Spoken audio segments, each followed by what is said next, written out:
ಯಾಕೆ ಆ ಭಗವಂತ ಹಣೆಯಲ್ಲಿ ಬರೆದು ಬಿಟ್ಟಿದ್ದಾನೆ. ಯಾವ ಸಂದರ್ಭದಲ್ಲಿ ನಾವು ಹೋಗಬೇಕು, ಅವನು ಕರೆದಾಗ ಬರಬೇಕು ಅಂತ ಒಂದು ಅಗ್ರಿಮೆಂಟ್ ಮಾಡಿ ಕಳಿಸಿದ್ದಾನೆ ನಮ್ಮ.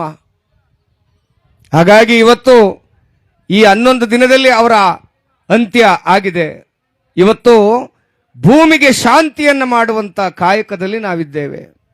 ಅವರ ಮಡದಿಯ ಗೋಳಾಟವನ್ನು ಕೇಳಲಿಕ್ಕಾಗೋದಿಲ್ಲ, ಅವರ ಮಕ್ಕಳ ಗೋಳಾಟವನ್ನು ಕೇಳಲಿಕ್ಕಾಗೋದಿಲ್ಲ, ಅವರ ಕುಟುಂಬದವರ ಗೋಳಾಟವನ್ನು ಕೇಳಲಿಕ್ಕಾಗೋದಿಲ್ಲ.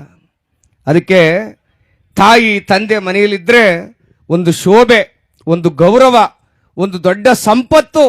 ಆ ಮನೆಯಲ್ಲಿದ್ದರೆ ಒಂದು ಧೈರ್ಯ. ತಾಯಿ ಮಡಿಲಲ್ಲಿ ಮಲ್ಕೊಂಡು ಅವ್ವ ನನಗೆ ಹಿಂಗಾಗದೆ ಅಂದಾಗ ಆ ತಾಯಿ ಸಮಾಧಾನ ಮಾಡ್ತಾಳಲ್ಲ, ಅದು ದೇವರೇ ಸಮಾಧಾನ ಮಾಡಿದಷ್ಟು ಪುಣ್ಯ. ಯಾರಿಗೂ ಸಿಗೋದಿಲ್ಲ ಆ ಭಾಗ್ಯ. ಅದಕ್ಕಾಗಿ ತಾಯಿಯೇ ದೇವರು ಅನ್ನೋದನ್ನು ನಾವು ಯಾವತ್ತೂ ಮರಿಬಾರದು. ಹಾಗೆ ಇವತ್ತು ನಿನ್ನೆಲ್ಲ ಹೆಂಡತಿ ಪಾದಪೂಜೆಯನ್ನು ಮಾಡಿದ್ದಾಳೆ.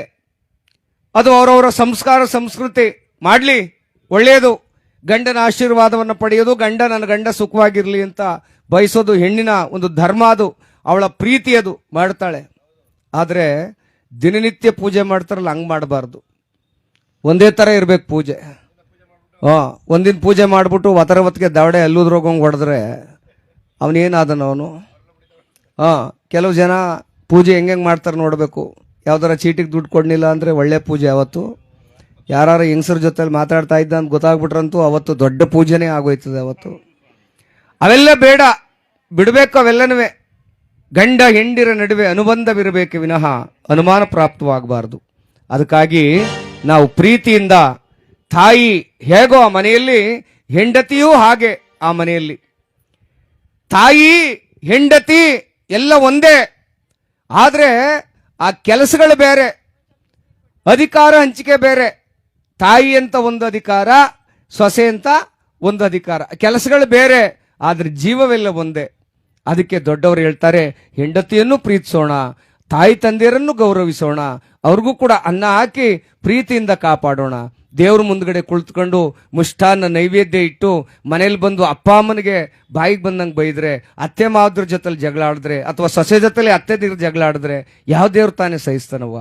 ಅದಕ್ಕಾಗಿ ತಾಯಿ ಸತ್ತ ಮೇಲೆ ತವರಿಗೆ ಎಂದು ಹೋಗಬಾರದವ್ವ ಅಂತ ಒಬ್ರು ನಮ್ಮ ಪ್ರೀತಿಯ ಜಾನಪದ ದೊಡ್ಡ ಹಾಡುಗಾರರು ಗುರುರಾಜ್ ಹೊಸಕೋಟೆ ಅವರು ಎಷ್ಟು ಅದ್ಭುತವಾಗಿ ಬರೆದಿದ್ದಾರೆ ಆ ಗೀತೆಯನ್ನ. ಅಂದ್ರೆ ಆ ಕಣ್ಣಂಚಲ್ಲಿ ನೀರು ಬರ್ತವೆ. ಅಂದ್ರೆ ಅಣ್ಣ ನಿನ್ನವನಾದರೂ ಅತ್ತಿಗೆ ನಿನ್ನವಳೇನೆ ಅಂತ ಒಂದು ಗಾದೆ. ತಾಯಿ ಇಲ್ಲದ ಮನೆಗೆ ಆ ಒಂದು ಮಗಳು ಹೋದಾಗ ಏನಾಗುತ್ತೆ ಆ ಮನೆಯ ಸ್ಥಿತಿ ಅಂತ ಆ ಜಾನಪದರು ಬರೆದಿದ್ದಾರೆ. ಕೇಳೋಣ.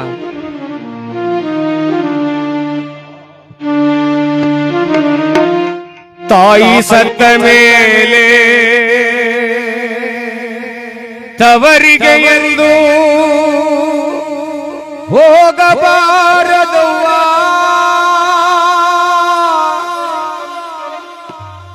ನಾಯಿಗಿಂತ ಕಡೆಯಾಗಿ ಹೋಯಿತು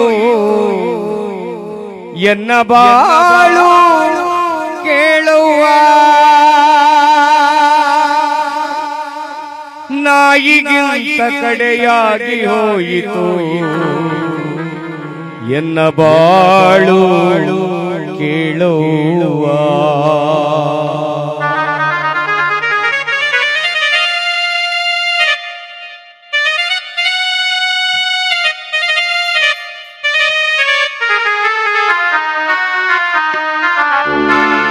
ತಾಯಿ ಸತ್ತ ಮೇಲೆ ತವರಿಗೆ ಎಂದು ಹೋಗಬಾರದವ್ವ, ನಾಯಿಗಿಂತ ಕಡೆಯಾಗಿ ಹೋಯಿತು ನನ್ನ ಬಾಳು ಕೇಳುವ. ತಾಯಿ ಸತ್ತ ಮೇಲೆ ತವರಿಗೆ ಎಂದು ಹೋಗಬಾರದವ್ವ, ನಾಯಿಗಿಂತ ಕಡೆಯಾಗಿ ಹೋಯಿತು ಎನ್ನ ಬಾಳು ಕೇಳುವ.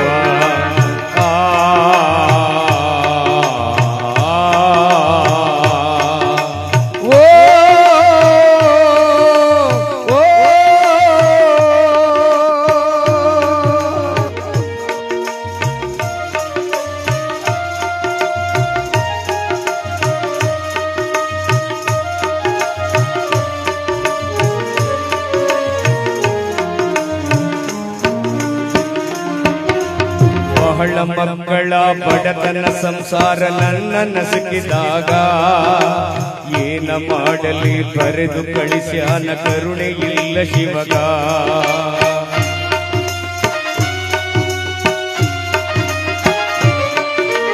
ಬಹಳ ಮಕ್ಕಳ ಬಡತನ ಸಂಸಾರ ನನ್ನ ನಸಿಬದಾಗ ಏನ ಮಾಡಲಿ ಬರೆದು ಕಳಿಸ್ಯಾನ ಕರುಣೆ ಇಲ್ಲ ಶಿವಗ. ಸಿರಿಯ ತವರಿನ ತುತ್ತು ಕೂಳಿಗೆ ನಾವೋಗಿರಲಿಲ್ಲ. ಓ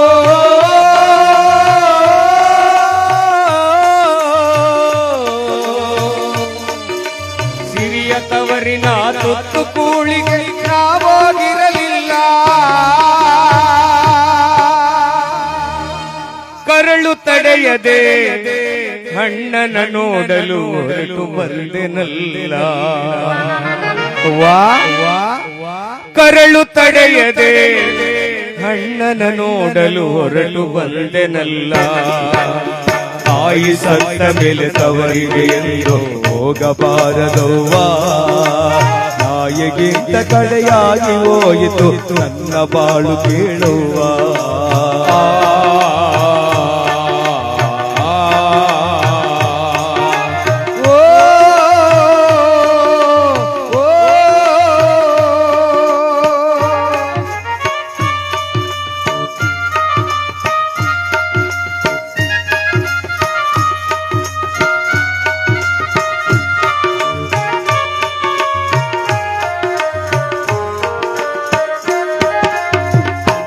ತಾಯಿ ತನ್ನ ಮಕ್ಕಳನ್ನ ತವರು ಮನೆಗೆ ಕರ್ಕೊಂಡು ಬರುವಾಗ ಏನೇನೆಲ್ಲ ಕನಸನ್ನ ಕಟ್ಕೊಂಡು ಬರ್ತಾಳೆ ಆ ತಾಯಿ ನಮ್ಮವ್ವ. ಮಕ್ಕಳಿಗೆ ಒಂದಷ್ಟು ಅನ್ನ ತಿನ್ನಿಸ್ಕೊಂಡು, ನನ್ನ ಅಣ್ಣನ ಮಾತಾಡಿಸ್ಕೊಂಡು, ನನ್ನ ಅತ್ತಿಗೆ ಜೊತೆಲಿ ಮಾತಾಡಿಸ್ಕೊಂಡು ತವ್ರ ಮನೇಲಿ ಒಂದೆರಡು ದಿನ ಕಾಲ ಕಳ್ಕೊಂಡು ಹೋಗೋಣ ಅಂತ ಬರ್ತಾಳೆ. ಬರುವಾಗ ಆ ಮಕ್ಕಳನ್ನು ಕಟ್ಕೊಂಡು ಯಾವ ರೀತಿಯಾಗಿ ಬರ್ತಾಳೆ? ಕೈಯಾಗ ಒಂದು ಮಡಿಲಾಗ ಒಂದು ಕೂಸನ್ನು ಕಟ್ಟಿಕೊಂಡು ಹರಿದಾರಿ ಹತ್ತಿ ಉಸಿರು ಹಾಕುತ್ತಾ ಬಂದೆನು ನಡೆಕೊಂಡು.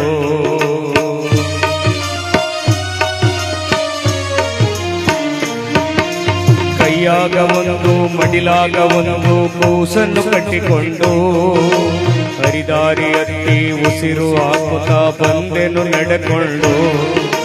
ತವರಿನ ವಸ್ತಿಲ ತುಳಿಯುವುದರೊಳಗ ಅಣ್ಣನ ಹೆಂಡತಿಯು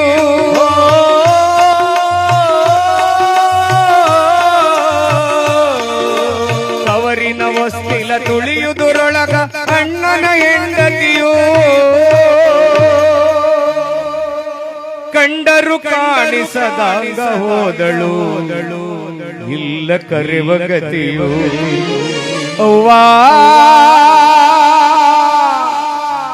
ಕಂಡರು ಕಾಣಿಸದಂಗ ಹೋದಳು ಇಲ್ಲ ಕರೆವ ಗತಿಯೋ. ತಾಯಿ ಸತ್ತ ಮೇಲೆ ತವರಿಗೆ ಎಂದು ಹೋಗಬಾರದವ್ವಾ. ನಾಯಿಗಿಂತ ಕಡೆಯಾಗಿ ಹೋಯಿತು ನನ್ನ ಬಾಳು ಕೇಳುವ.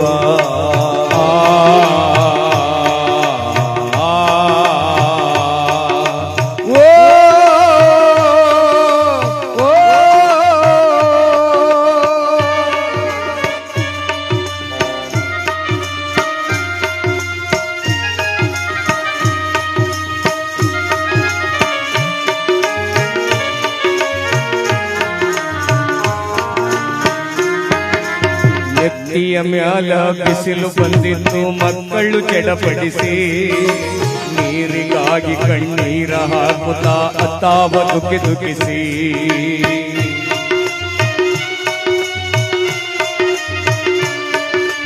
ಎತ್ತಿಯ ಮ್ಯಾಲ ಬಿಸಿಲು ಬಂದಿತ್ತು ಮಕ್ಕಳು ಚಡಪಡಿಸಿ. ನೀರಿಗಾಗಿ ಕಣ್ಣೀರ ಹಾಕುತ್ತಾ ಅತ್ತಾವ ದುಃಖಿ ದುಃಖಿಸಿ. ಹುಟ್ಟಿ ಬೆಳೆದ ನನ್ನ ತವರಲ್ಲೀಗ ನೀರಿಗೂ ಗತಿ ಇಲ್ಲ.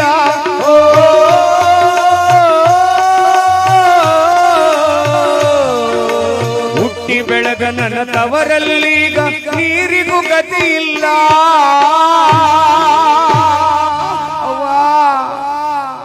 ಬಾ ನನ್ನ ಮಗಳೇ ಯಾವಾಗ ಬಂದೆಂತ ಕರೆಯುವ ಕರುಳಿಲ್ಲ. ಅವ್ವಾ ನನ್ನ ಮಗಳೇ ಯಾವಾಗ ಬಂದೆಂತ ಕರೆಯುವ ಕರುಳಿಲ್ಲ. ತಾಯಿ ಸತ್ತ ಮೇಲೆ ತವರಿಗೆ ಎಂದು ಹೋಗಬಾರದವ್ವಾ. ನಾಯಿಗಿಂತ ಕಡೆಯಾಗಿ ಹೋಯಿತು ನನ್ನ ಬಾಳು ಕೇಳುವ.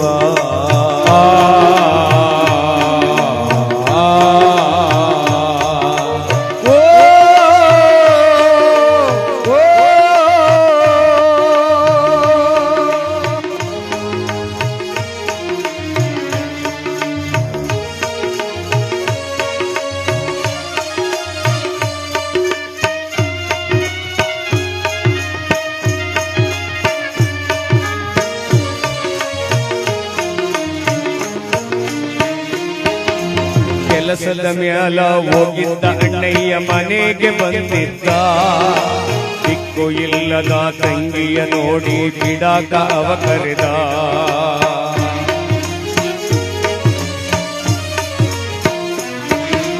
ಕೆಲಸದ ಮ್ಯಾಲ ಹೋಗಿದ್ದ ಅಣ್ಣಯ್ಯ ಮನೆಗೆ ಬಂದಿದ್ದ. ದಿಕ್ಕು ಇಲ್ಲದ ತಂಗಿಯ ನೋಡಿ ಬಿಡಾಕ ಅವ ಕರೆದ. ಮನಸ್ಸಿನೊಳಗೆ ಕಾಲಿಡ ಬರೆದ ಹಸಿದ ಮಕ್ಕಳ ನೋಡಿ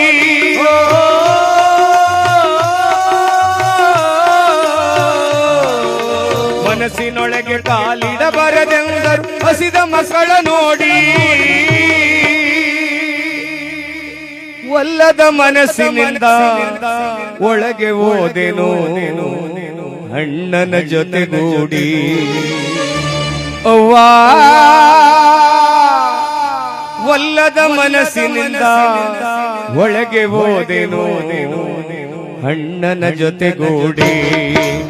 ತಾಯಿ ಸತ್ತ ಮೇಲೆ ತವರಿಗೆ ಎಂದು ಹೋಗಬಾರದವ್ವಾ. ನಾಯಿಗಿಂತ ಕಡೆಯಾಗಿ ಹೋಯಿತು ನನ್ನ ಬಾಳು ಕೇಳುವ.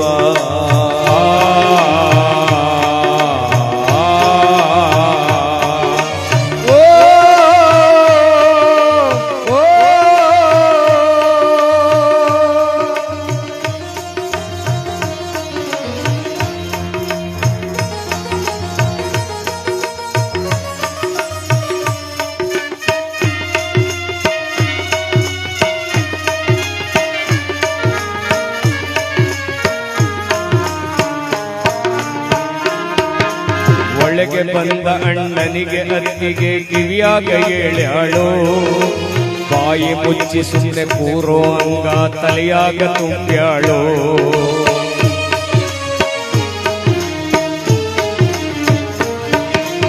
ಒಳಗೆ ಬಂದ ಅಣ್ಣನಿಗೆ ಅತ್ತಿಗೆ ಕಿವಿಯಾಗ ಹೇಳ್ಯಾಳು. ಬಾಯಿ ಮುಚ್ಚಿ ಸುಮ್ಮನೆ ಕೂರೋ ಅಂಗ ತಲೆಯಾಗ ತುಂಬ್ಯಾಳು. ನಾಯಿಗಿಂತಲೂ ಕೀಳಾಗಿ ಆಕೆ ನಮ್ಮನ್ನು ನೋಡ್ಯಾಳು.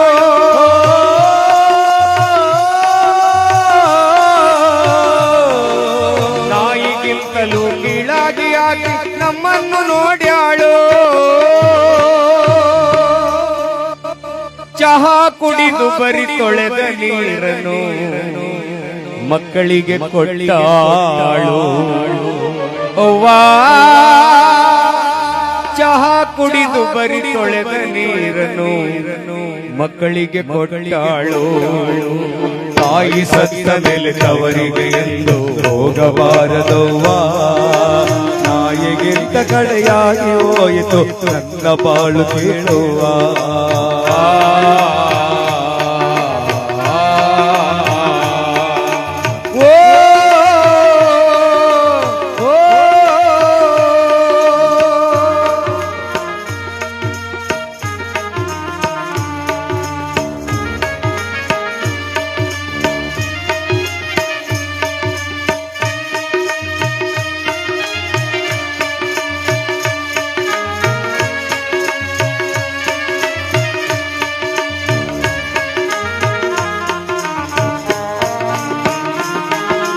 ಮಕ್ಕಳು ಮಾರೆ ಕಿವಿಚಿ ಕುಡಿವಾಗ ತಾಯಿಯ ನೆನಪಾಯ್ತು. ತುಪ್ಪ ಹಾಕಿ ಕೈ ತುತ್ತು ಮಾಡಿ ಅಕ್ಕಿ ಉಣಿಸಿದ್ದು ನೆನಪಾಯ್ತು.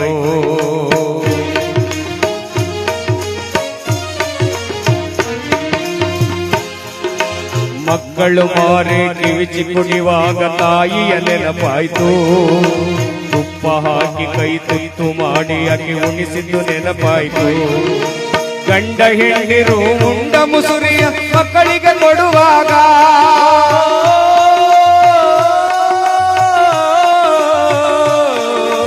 ಗಂಡ ಹೆಂಡಿರು ಉಂಡ ಮುಸುರಿಯ ಮಕ್ಕಳಿಗೆ ಕೊಡುವಾಗ ತಾಯಿ ಇದ್ದರೆ ಈ ಮಗಳಿಗೆ ಈ ಗತಿ ಬರುತ್ತಿತ್ತೇನೋ ಈಗ. ಅವ್ವಾ ತಾಯಿ ಇದ್ದರೆ ತಂಗಿಗೆ ಈ ಗತಿ ಬರುತ್ತಿತ್ತೇನೋ ಈಗ. ತಾಯಿ ಸತ್ತ ಮೇಲೆ ತವರಿಗೆ ಎಂದು ಹೋಗಬಾರದವ್ವಾ. ತಾಯಿಗಿಂತ ಕಡೆಯಾಗಿ ಹೋಯಿತು ನನ್ನ ಬಾಳು ಕೇಳುವ.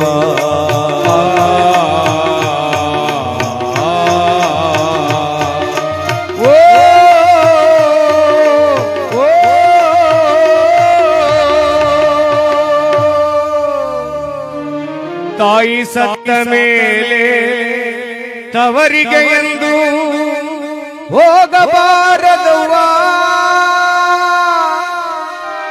ನಾಯಿಗಿಂತ ಕಡೆಯಾಗಿ ಹೋಯಿತು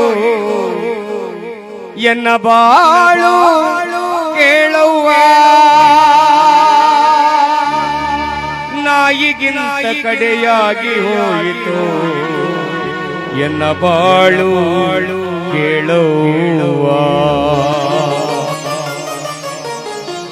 ಎತ್ತ ತಾಯಿ ತಂದೆಯರ ಪಾದಕ್ಕೆ ಗೋವಿಂದ.